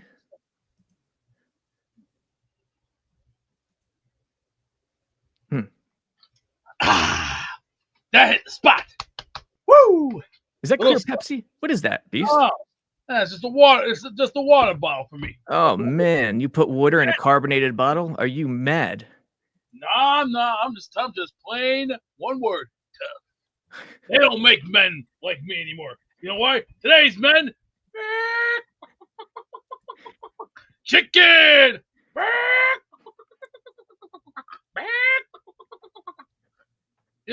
Come on. Who can't play it? Who love that chicken? That chicken I can do. Chicken. Where's that video for chicken?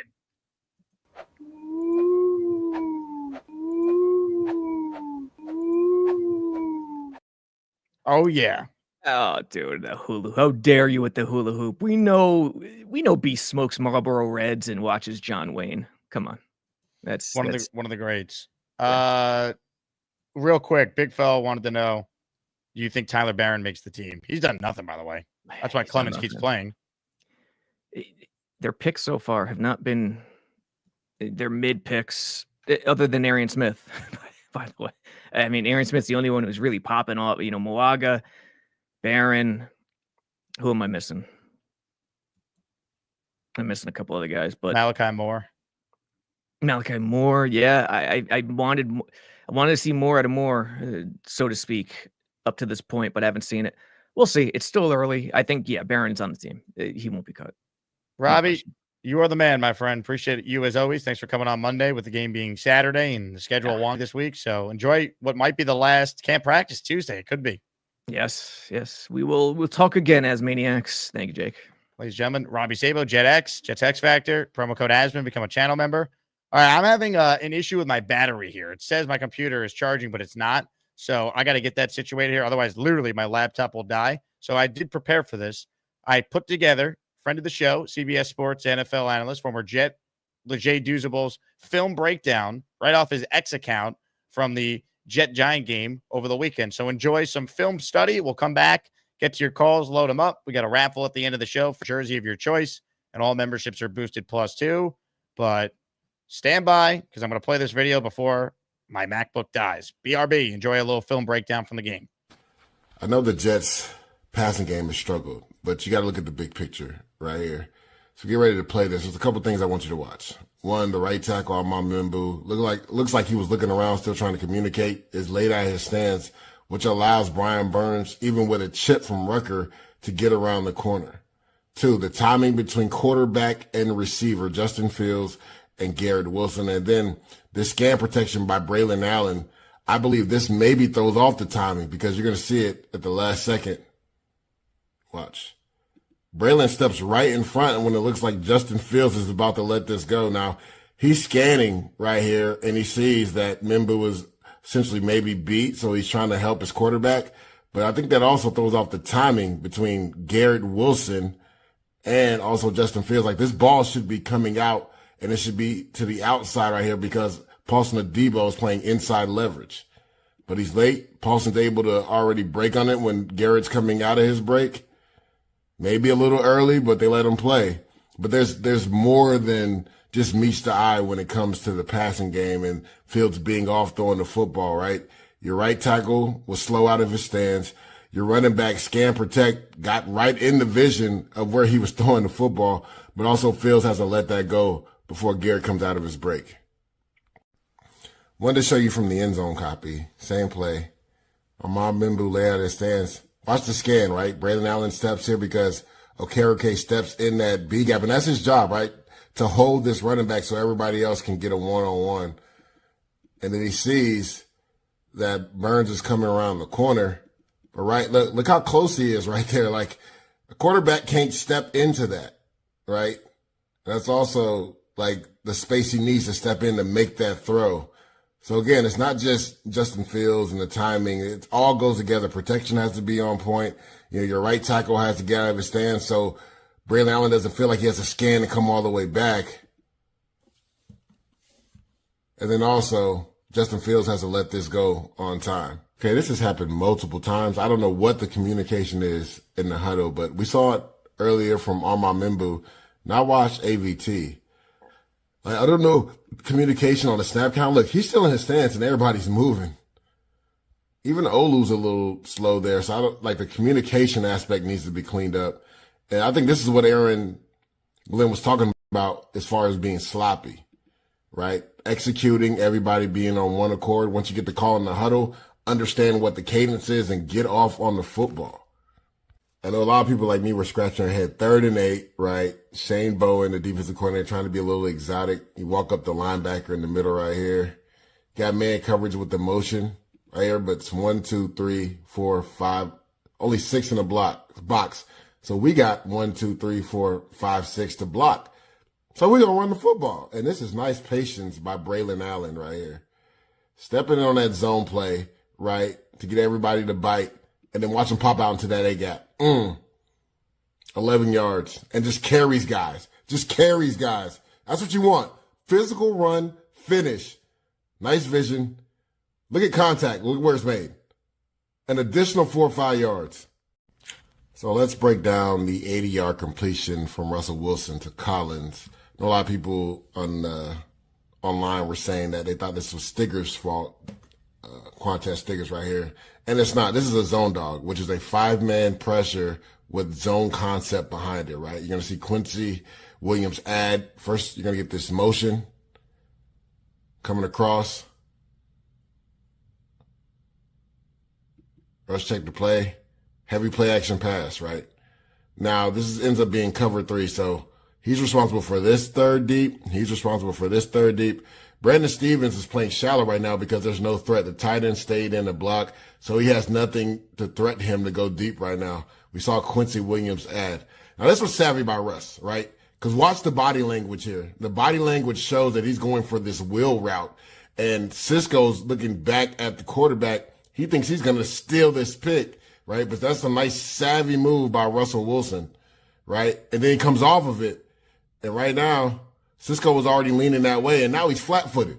And Russ is letting it go, right? He's already letting it go. Collins hasn't even come out of his break on this post. He's letting it go.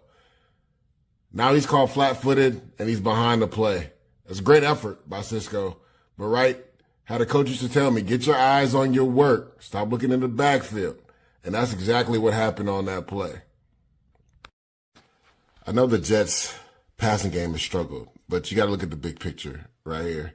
So get ready to play this. There's a couple things I want you to watch. One, the right tackle, Asman looks like he was looking around, still trying to communicate, is laid out his stance, which allows Brian Burns, even with a chip from Rucker, to get around the corner. 2, the timing between quarterback and receiver, Justin Fields and Garrett Wilson. And then the scan protection by Braylon Allen. I believe this maybe throws off the timing because you're going to see it at the last second. Watch. Braylon steps right in front, and when it looks like Justin Fields is about to let this go. Now, he's scanning right here, and he sees that Mimbu was essentially maybe beat, so he's trying to help his quarterback. But I think that also throws off the timing between Garrett Wilson and also Justin Fields. Like, this ball should be coming out, and it should be to the outside right here because Paulson Adebo is playing inside leverage. But he's late. Paulson's able to already break on it when Garrett's coming out of his break. Maybe a little early, but they let him play. But there's more than just meets the eye when it comes to the passing game and Fields being off throwing the football, right? Your right tackle was slow out of his stance. Your running back scan protect got right in the vision of where he was throwing the football, but also Fields has to let that go before Garrett comes out of his break. Wanted to show you from the end zone copy. Same play. Ahmad Mimbu lay out his stance. Watch the scan, right? Braylon Allen steps here because Okereke steps in that B gap, and that's his job, right? To hold this running back so everybody else can get a one-on-one. And then he sees that Burns is coming around the corner. But right, look how close he is right there. Like, a quarterback can't step into that, right? That's also like the space he needs to step in to make that throw. So again, it's not just Justin Fields and the timing. It all goes together. Protection has to be on point. You know, your right tackle has to get out of his stance. So Braylon Allen doesn't feel like he has to scan and come all the way back. And then also Justin Fields has to let this go on time. Okay, this has happened multiple times. I don't know what the communication is in the huddle, but we saw it earlier from Ahmad Mimbu. Now watch AVT. I don't know communication on the snap count. Look, he's still in his stance and everybody's moving. Even Olu's a little slow there. So I don't like the communication aspect needs to be cleaned up. And I think this is what Aaron Glenn was talking about as far as being sloppy, right? Executing, everybody being on one accord. Once you get the call in the huddle, understand what the cadence is and get off on the football. I know a lot of people like me were scratching their head. 3rd and 8, right? Shane Bowen, the defensive coordinator, trying to be a little exotic. You walk up the linebacker in the middle right here. Got man coverage with the motion right here, but it's 1, 2, 3, 4, 5, only 6 in the box. So we got 1, 2, 3, 4, 5, 6 to block. So we're going to run the football. And this is nice patience by Braylon Allen right here. Stepping in on that zone play, right, to get everybody to bite, and then watch them pop out into that A-gap. 11 yards. And just carries guys. Just carries guys. That's what you want. Physical run, finish. Nice vision. Look at contact. Look where it's made. An additional 4 or 5 yards. So let's break down the 80-yard completion from Russell Wilson to Collins. I know a lot of people online were saying that they thought this was Stigger's fault. Quantez Stiggers right here. And it's not. This is a zone dog, which is a 5-man pressure with zone concept behind it, right? You're going to see Quincy Williams add. First, you're going to get this motion coming across. Rush check the play. Heavy play action pass, right? Now, ends up being cover 3, so he's responsible for this 3rd deep. He's responsible for this 3rd deep. Brandon Stevens is playing shallow right now because there's no threat. The tight end stayed in the block, so he has nothing to threaten him to go deep right now. We saw Quincy Williams add. Now, this was savvy by Russ, right? Because watch the body language here. The body language shows that he's going for this wheel route, and Cisco's looking back at the quarterback. He thinks he's going to steal this pick, right? But that's a nice savvy move by Russell Wilson, right? And then he comes off of it, and right now, Cisco was already leaning that way, and now he's flat-footed. And Russ is letting it go, right? He's already letting it go. Collins hasn't even come out of his break on this post. He's letting it go. Now he's called flat-footed.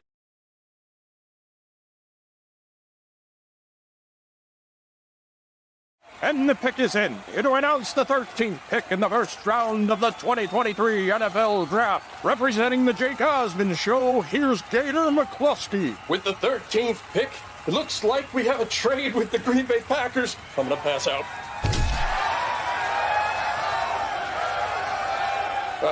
The Packers send the Jets quarterback Aaron Rodgers the 15th pick and a conditional 2025 second-round pick. The Jets send the 13th pick quarterback Zach Wilson along with 6 months of free Netflix along with these Burger King coupons. And now for a special announcement from Jake Asman. There's consequences to saying dumb things on this show. FM, you're going to the Shadow Realm, bozo, for life. See you never.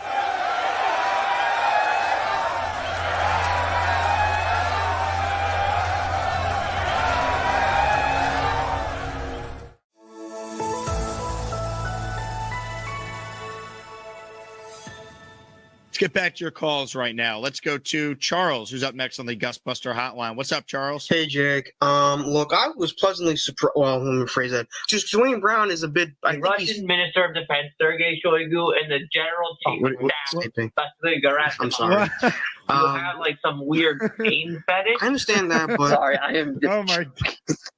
Hypocrite's a bit much. And honestly, I don't. Oh, what, no, they don't need that. I'm sorry. Oh my God! I'm sorry. So what's up? You want me to give you those senoritas your phone number? I'm sorry. It's killing me. Just sorry, I'm just muttering randomly, but honestly, I don't. Sorry, I am just choking. Oh my! Oh my God! How did Gator do that? Just that. Oh my! I mean, what a ridiculous video. I mean, there's no words. There's no words. I thought that was legitimately Charles on the line there. It just hilarious. I mean, I don't know what to say. All right, back to the calls we go. Assuming this is a real call, let's go to Craig, who's up next on the Gustbuster Hotline tonight. Craig, are you a real person or are you a robot? Mate, I'm in Australia. Of course I'm real. What's up, Craig? Gator, is there anything you can't do? That's my question. I mean, I was fooled there, man. Like, that was unreal. I thought I was going to Charles, and it was just wild what just happened there. Hey, Robert, thanks for taking my question. With Zach starting again Sunday, does he have any compromising photos of you or someone else in the organization? No, that's a fair question, Jake. I'm going to take the fifth on that one. What the hell is this going backwards bullshit? You don't go backwards. You throw the ball out of bounds with your big goddamn arm, and you go back in the fucking huddle. No, that's a fair question, Neil. This is bullshit. Jose Feliciano, the blind Puerto Rican guitarist, can see that he is terrible. This kid does not want to run with the ball. Are you kidding me? This is the shit I'm talking about. You bitch's ass. You did his ass on my damn field. No, that's a fair question, King. The third damn year we are seeing this in Naptown. He's not trying to win the goddamn game. You gotta be kidding me. Sit his ass the fuck down. I could have made 20 yards with that goddamn hole. If your quarterback cannot play in the NFL, they get rid of him. Oh, there's one of his 27 seconds throws. Oh, it's amazing. I don't give a shit. If you cannot play football, get your ass off the field. And walk around and wipe Rodgers' ass, because that's all you're good for. And you're sitting here defending this bullshit. If I see Zach Wilson go on that field, me and Lowski are going out personally, and we're going to take his ass off the field. It is torture, man. God damn it. All right, thanks, guys.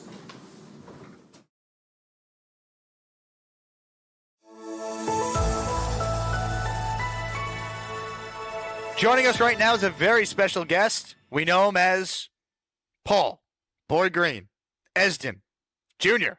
What's up, man? Jake Gosh darn Ackman, baby. What is up, Jakey? What's up, man? Good Lord have mercy. Oh, God. Bop. Whoa, this Gumby-like body for the friggin' New York Here we Jets. go. That basketball in there, a little, I'm just going to be like, yeah. Well, chutzpah, you know what I'm talking about? Not too shabby. Yes, things grow stale. What the hell? And the crowd goes, what? Little shish kebab, a little, hey, how you doing? That horse was galloping in the open prairie. Tasty, tasty. This team's hyped, by the way. Ooh, I feel like I'm on crazy pills. Like, so, champ, Jets are idiots. See, I told you. Shut up, people. But I don't even, it's, pelvic thrust. Multiple. Take care, everybody. Zoinks. I'm gonna lose my gosh darn bananas. I was not expecting AI Boy Green to be making an appearance. Well done, Gator. That was funny. Here I am thinking Boy Green called in. Nope. He did not. Unbelievable. Did I miss any super chats? I don't even know how to do a show after that. Man. So Gator has now done AI Boy Green and AI V-Man. Unbelievable. And I'm sure there's more to come.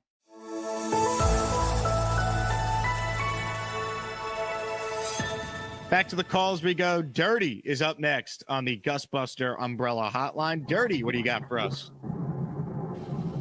Oh, hey, Jake. Jake, you hear me? I got to talk loud, man. I'm driving like a bat out of hell trying to make this delivery. Hey, the Jets, their roster's stacked from the top to bottom. I don't see how they don't make the playoffs. And, they're just what the hell is this? Oh, my God.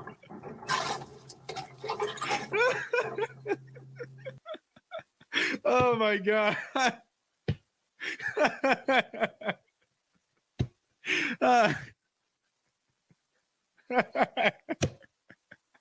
Oh my gosh, Gator's ridiculous. That is so good. I couldn't tell. I'm like, why does Dirty's setup look different? And then I was like, oh, maybe he's holding the camera a different way today. Oh my God. Then I'm thinking, why would he be working on a Sunday? And by then it was too late. I realized what was happening. That was perfection. I don't think I have anything else to add. I mean, I don't. Oh my God, that was so good. That was the best Gator impersonation yet. I tip my cap to you, Gator. Job well done. Oh my God. Hopefully Dirty's watching and he sees that. Oh, that was so good. We'll end it there. Wow.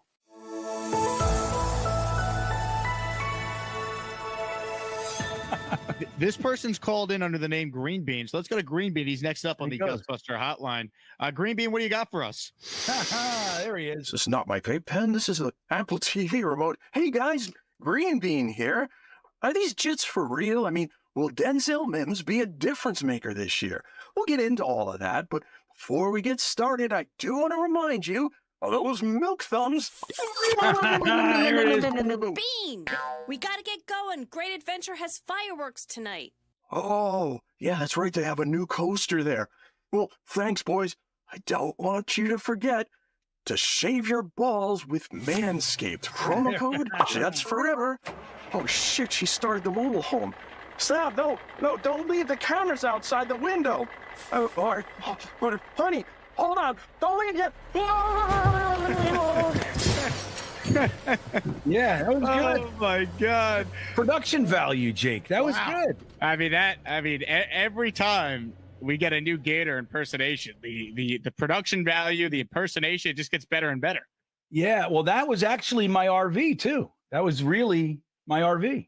That was good. That was my whole show. I mean, that was everything I do in the vape pen. I haven't vaped since April 1st, everybody. So, so there's that. But it's going to take a while for people to undo that visual. I always had a vape in my mouth for quite a long time. But I got to say, well done. And I would watch that guy's show. That's the great Gator McCluskey there doing his thing. And the pick is in. To announce the 13th pick in the first round of the 2023 NFL Draft. Representing the Jake Osmond Show, here's Gator McCluskey. With the 13th pick, it looks like we have a trade with the Green Bay Packers. I'm going to pass out.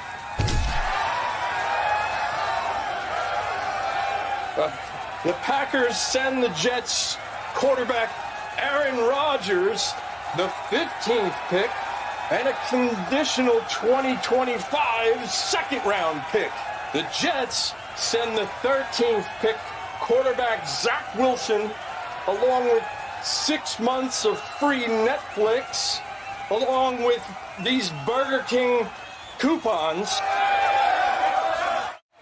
And now for a special announcement from Jake Hasman. There's consequences to saying dumb things on this show. FM, you're going to the Shadow Realm, bozo, for life. See you never.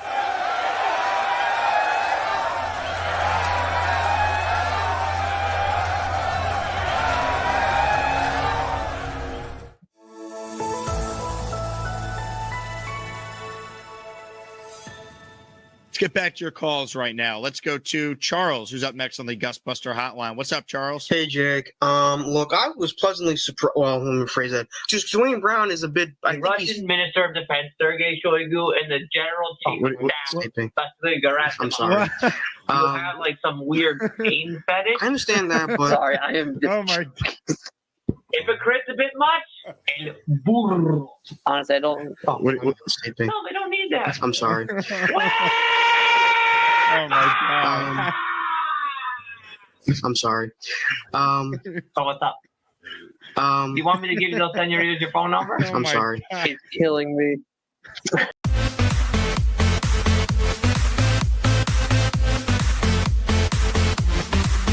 Testing. Is this thing on? We're back. All right. So I am in the process of switching from my laptop to a desktop anyway, but this was unplanned. My laptop completely crashed. Like, it won't charge now. I've never had that issue. So maybe it's fitting that we're making the switch anyway. Thanks to everyone for the patience here. I'm doing this off a monitor that is not positioned where it should be. That's why I'm looking at my screen, but the camera is where it would normally be. So bear with me, but we're back. I should be able to get through the remainder of the show. What I am going to do, though, is because we had so many different issues with StreamYard, on top of the tech issues with my end, Stream not showing the super chats in its color form. For instance, Zach Rosenberg, right?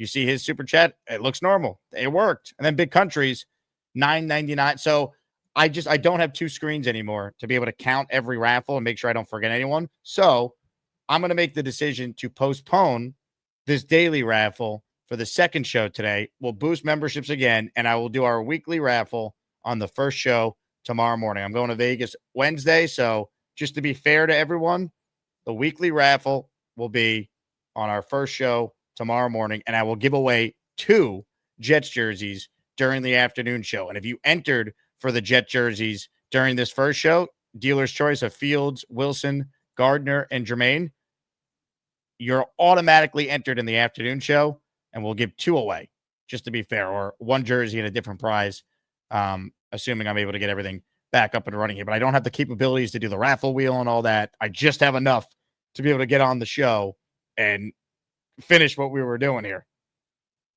So hopefully everything's okay. I do want to shout out Mimosa. This happened when I was dealing with all the tech issues. She sent in a $100 super chat, and it's not even coming up red.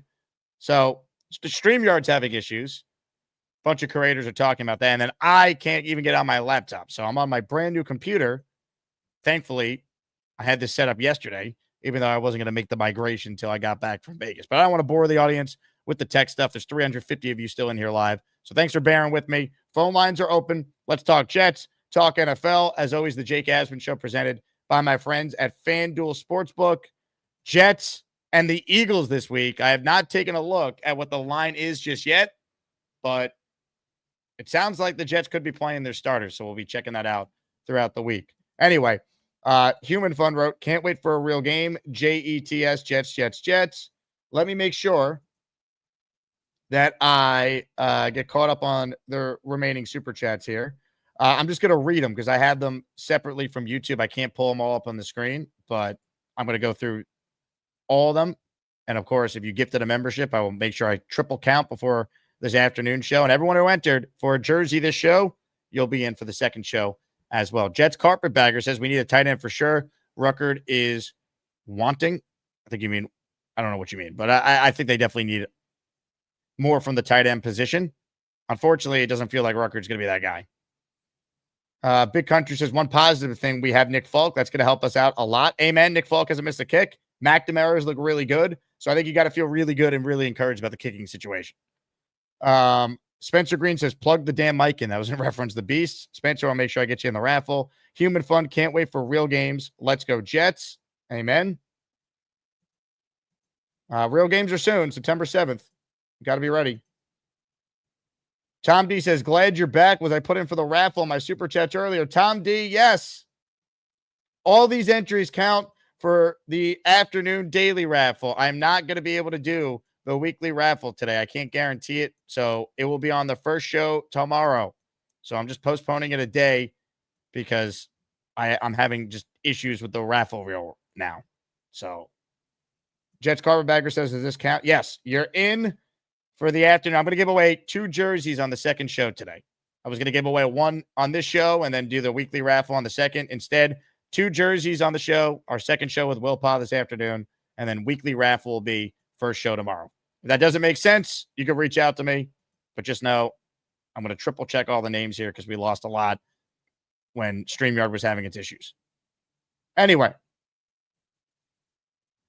as far as what I played before I left for the tech issue problem, Leger's breakdown I thought was fascinating, wasn't it?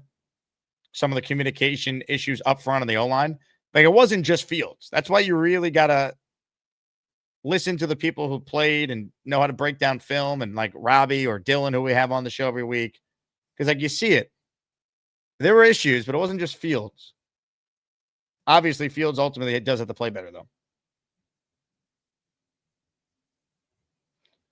I checked at FanDuel. The Jets are currently a 1.5-point favorite in this game.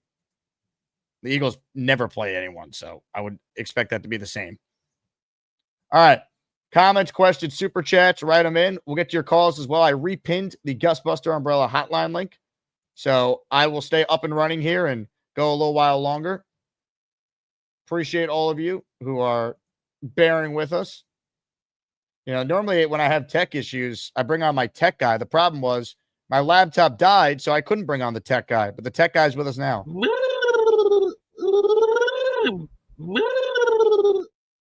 What was wrong with your sound? Did you lose signal, or what happened? Did the whole thing crash? Everything. I'm not even on my usual computer here, Beast. I'm on a different computer here. My laptop won't turn on.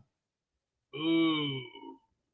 Do you have like one of those laptops with the thing in it with the plug? Yes, I have the charger in it. Put the charger on it. Let that charge for about at least 3 to 4 hours, and then once it's fully juiced, what you're gonna have to do? Do you have malware bites? Oh yeah. Do a malware. Do a clean out in the malware. Also do a C cleaner. That will clean out all the garbage off of there, and then once that's done, you're all good to go. Thank you, Beast. And then check your audio, your video, your internet, and your sound box. If you're all clear, you're good to go. All right, Beast. Well done. Thank you. All right, stand by. Oh. That's our tech guy, ladies and gentlemen. Gator says Beast is 1% right 100% of the time. Aaron says, got to get those jet kicks. You should, man. You should. Beats Customs. They're awesome. Check out their website, Beats Custom Apparel. It's linked in the description, Beats Customs. I'm packing the white shoes to Vegas with me.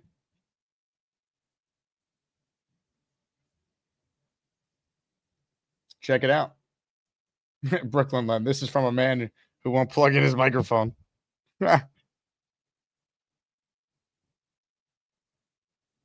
Love it. Daz, I did get your super chat here. It actually came through. He says, not sure, get to me a membership, but thank you. We'll put you in the raffle. Once again, 2 jerseys this afternoon. If you want to enter for it now, you can, because for those tuning in late, I only have access to one monitor. I can't pull up the Wheel of Champions for this stream, so I'm postponing the raffle to hopefully this afternoon when I get everything back up and running. Man. Out of context, this would be a very funny comment to read. Beastbreaker wrote in, I'm pooping right now. Dude, get me off before you get popped. Now, out of context, you might be saying, is Beast saying that he's pooping right now? But Beast, what are you actually saying? No. This is the guy that will not get off my back. So I already told him, either get off me or you're going to get popped. Boom. Is his name, though, I'm pooping right now? Yeah, and I don't like him. He's an idiot. Guy's a moron. Now, he wrote, get a job, Jason. Any thoughts? You see this asshole? Why don't you go get a life? Why don't you go do something? Go make tacos or something, you cheap bum. Weakling. So, which means we're going to have to wait on the Wheel of Champions for the next show. Is that correct? That is correct. All right, then I know where I'm going to go. I'm going to go to Pete's and go pick up some peppers because we're going to be making some extra salsa because today it's going to be a taco chips and a taco salad, which means nothing says a good old taco salad. But to go with the taco salad, you need salsa. Man, salsa. And right. how was your Chipotle yesterday? I didn't have Chipotle. Oh, yeah, Taco Bell. I did. So what'd you get from Taco Bell? Everything. Oh, boy. Let's see. 2 tacos, couple gorditas, any chili. Hey, question for you, Beast. How many straight days will you wear that shirt? Hey, after today, once, and then into the shoot. Once a day and into the shoot. That's how it goes, kids. And don't worry, what we should do? Sponsor another hot sauce on this show. I'm talking, you know what kind of hot sauce I'm talking. You see what I'm holding here, Jake? No, your mic is blocking it. I don't. The big fella hot sauce special. This, I put this on my chicken, and it was fantastic. Really? Don't overdo it. This right there. This is a good one. This is the best. I've seen some good hot sauces in my day, but this is the most beautiful thing New Jersey has to offer. The big fella hot sauce. Now that is a hot take. Damn. Go here. If you want in, last chance to get in. We'll do the raffle for 2 jerseys this afternoon. We'll do our weekly raffle Tuesday. Hopefully, I'll have a functioning laptop by then because, I mean, this thing right here, it will not turn on. Will not turn on. It is a mess. I've tried everything, so I'm going to work with Gator after the show, see if I can get it fixed or if I just need a new laptop. Problem is, I'm going to Vegas Wednesday for work, and I need the laptop. So while I'm on a new computer right now, that's not going to help me in Vegas. All right. Ladies and gentlemen, last chance to get in on the Gustbuster Umbrella Hotline. Philly Noodles is up next. What's up, Philly? What up, bro? How you doing? What's up, Philly? It's been a nightmare dealing with this, but I'm hanging. Yeah, that sucks, dude. Listen, I'm pooping right now. You better leave my gabagool brother alone. You know what I'm saying? Let him chill. Let him do his thing. He's eating his tacos, having his salad, having his day. Man, every time I get on here, like, you can see how you're looking. I gotta get into a barbershop. I'm starting to look like Nick Faria. That's not a good look. No offense to him. So I gotta get that taken care of. Yeah, my thing is my take with the preseason. I know it's bold, but still feeling Braylon just had more pop versus Brees. You know, just watching his first 2 games, and if they let the starters go or not.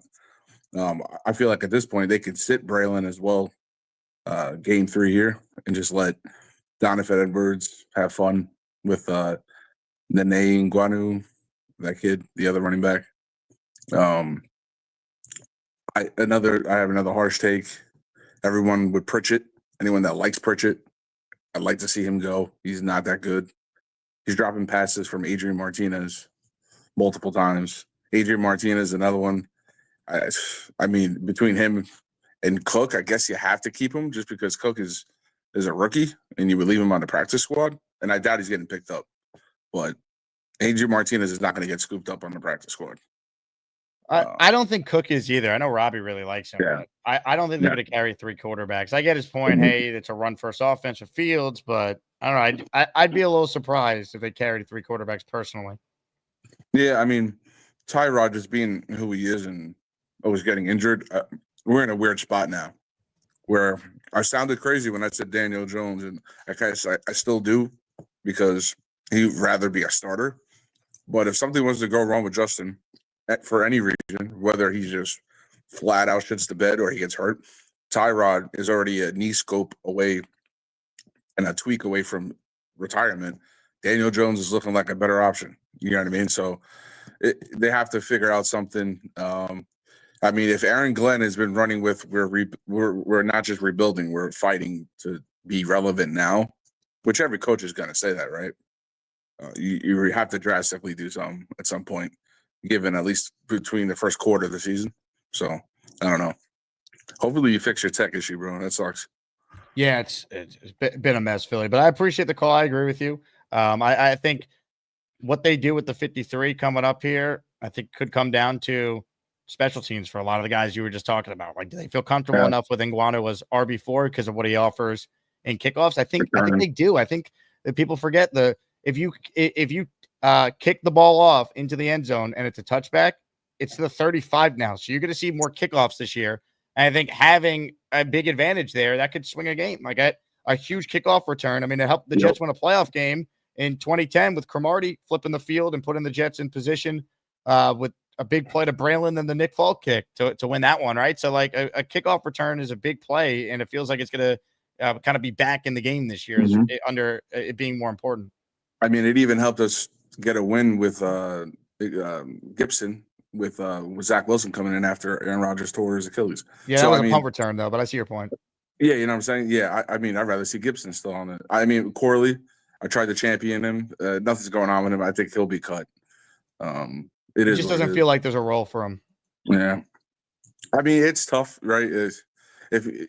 Either way, we were all expecting a mini version of Deebo Samuel. So, again, it wasn't a popular vote. I mean, I would trade him, though, before you just get rid of him because he's a project that some wide receivers coach and offensive coordinator is like, oh, my God, let me get him. You know what I mean? I would trade him before you just cut him, 100% honest. Yeah. But, yeah, I'd say. I don't know if he has value, though, man. Like, what are you getting from Malachi Corley? What team is giving you anything? I'll take a 6th or a 7th, right? Just to have it, to flip 2 of those to move back up into a 5th, or you know what I mean, a 6th in the future. Usually if a you could 5th flip them round. for that, sure. I don't know if Yeah. anyone wants them though, man. I don't know. I'm telling you, you kick the tires. John Mechie, who was injured for the first season in Texas, who hasn't even barely played, just got traded to the Philadelphia Eagles because of the Alabama connection.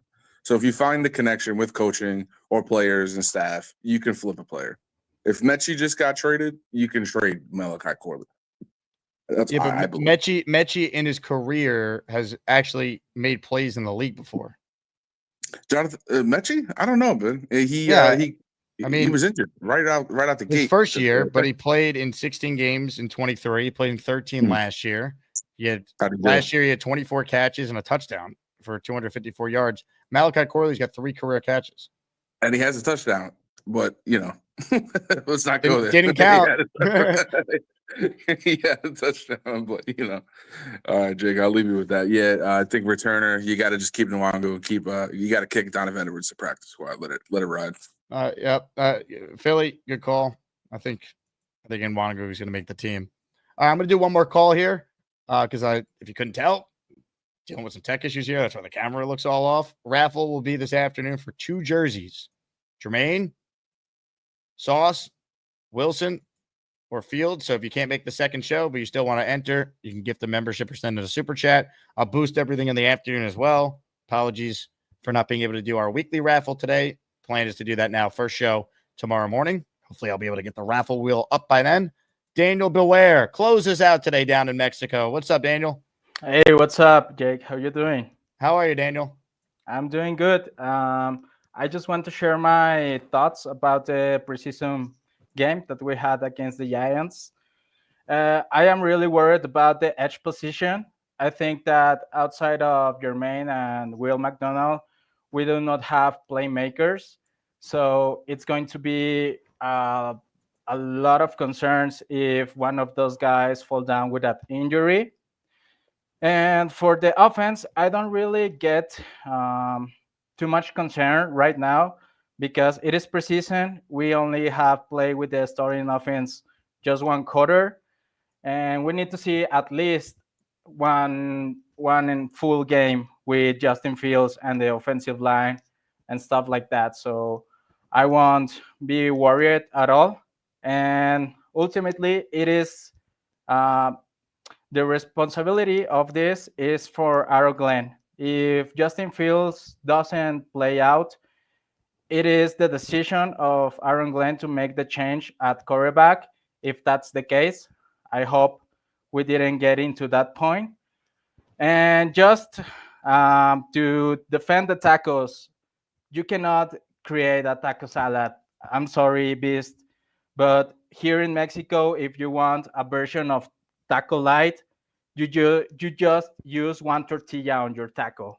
I mean, please don't say that about the taco salad, my friend. Someday I will go to see you, Beast, and I will prepare you some tacos light with 1 tortilla and maybe a little bit less of fat. But come on, man, you cannot say that about the tacos. So that's everything that I got, Jake. I hope you're doing good. Have a good start of the week. And also for all the S-Maniacs, I love them. Take care and see you later, alligators. Ladies and gentlemen, Daniel. Oh, shit. Beware. Great call. Schooling the beast on the art of the tacos. Love it. I mean, I take Daniel's word at it. So as authentic of an opinion as we can get on this channel. All right. I'm going to hopefully fix my laptop issues, and Will Paul will join us, Will Parkinson from Badlands, and turn on the Jets at 4 p.m. We'll give away a jersey then. Again, thank you to everyone who stuck with us through some of the tech problems. Hopefully you guys enjoyed some of the flashback clips that we were able to play. Those are always fun to watch when we get a chance to play them. Reminder, this show's available as a podcast, Apple or Spotify. Search Jake Asman Show. If you leave a 5-star review, I'm going to read the funniest comments from the reviews on the show later this week. It will be a new weekly thing. So support us in audio form. Leave a funny review about the Asmaniacs, the show, whatever. And if it's funny, we'll read it on the air later this week. Give you guys a little reason to go and seek out the show in audio form. On that note, I will talk to you guys soon. I'll leave you guys with a clip that I feel needs to be played on a day like today. JETS, Jets, Jets, Jets. The only good thing that happened to me late tonight, early this morning, was making sweet, passionate love to my fiance. Joining us right now is a man who knows a thing or two about making sweet and passionate love to his fiance. Ladies and gentlemen, Boy Green Esden Jr. Hello, Paul. Speaking of the sweet, passionate lovemaking, I'm outside a laundromat right now. I think we all know what I'm here for. Had to wash the sheets. If you catch it, that had to happen. Yes, after last night, it was phenomenal. For those who are curious. Congrats on the sex. The sex was great. I might get in trouble with any more details, but that is true. Well, I'm happy for you. My tuchus, my cheeks are pressed firmly against this brick wall, and I can't say if my fiance didn't have the same thing happening to her last night. Yeah. Well, on that note, we'll let you go, Boy Green. Job well Jake, done. I love it, baby. Ladies and gentlemen, Boy Green, one of the greats. It looks like Boy Green is called back, so we'll go back to the Ghostbuster hotline and allow Boy Green to make more points. Hello, Boy Green. Hello, Jakey. I just wanted to give you a quick update from the laundromat. These did not come clean, man. I thought I'd get the stains out, but it just goes to show you, what a little Boy Green will do to you. These are fucked. Anyway, I'll catch you later, Jakey.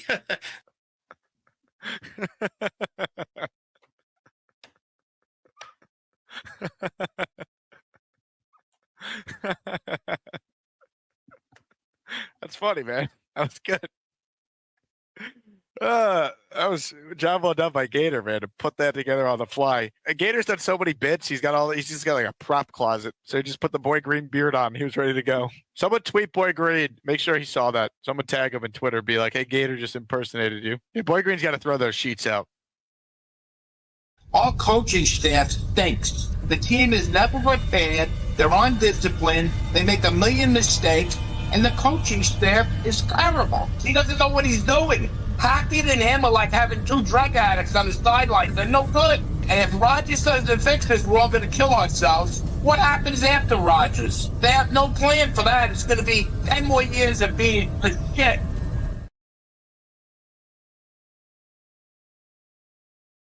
Hey, here's the deal. Just got no chance unless you click on that like button. And you got to make sure you subscribe to the Jake Asman Show. You don't, you can get the f*** out. Now let's go, Asmaniacs. We're built for this shit.